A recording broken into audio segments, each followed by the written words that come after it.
মনে আছে? অতীত? হ্যাঁ বাবা, বাবা তোমার সেই অতীতের কথাগুলো বাবা শোনা, মনে পড়েছে, মনে পড়েছে জানা আমার সেই ছোট্টবেলার অতীত কাহিনী। সেদিন সেদিন আমি আমার পিতা মাতাকে হারিয়ে তাকে মুষ্টির জন্য দাঁড়ে দাঁড়িয়ে ভিক্ষা করে বেড়াচ্ছিলাম। আপনি সেদিন করে দিয়েছিলেন আমার বেগম আমারে করে। সেই দিন হতে বেগম আমাকে পুত্র চিহ্নে পালন করেছে। আর আপনি আমার হাতে তুলে দিয়েছিলেন।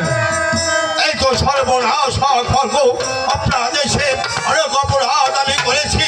আপনার আদেশে অনেক মায়ের সীতা ছিল মুছে দিয়েছি। আপনার আদেশে মায়ের মন থেকে শিশু সন্তানকে সামলাতে পেরেছি। তাই তো আপনার দেওয়া খর্গ আপনার পদ্ধতি রেখে চিরদিনের জন্য বিদায় চললাম। ফিরে এসো, ফিরে এসো।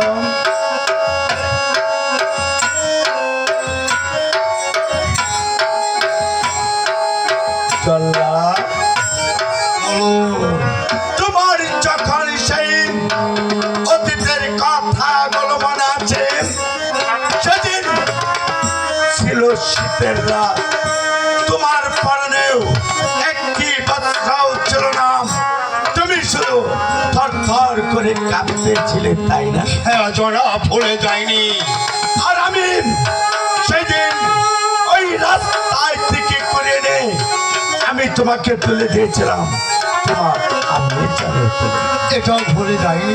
শুধু তাই নয়, এই রাজপ্রাসাদে 4 লাখ পদের চাকরিদের এই খড়গখানা আমি নিজে হাতে তোমার হাতে তুলে দিই। জনাব, আপনার আমাকে অনেক কিছু দিয়েছে। আমি তো আপনাদের কাছে চিরঋণী।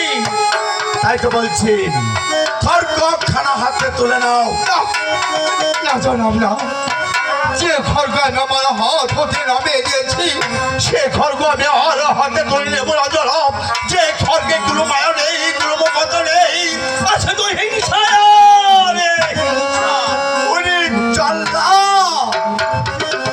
সে যদি তোমার আম্মি জান হয়,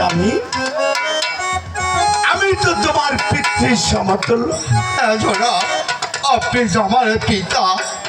আমি পিতা হয়ে আদেশ করেছি, খড়গখানা পুনরায় হাতে তুলে নাও।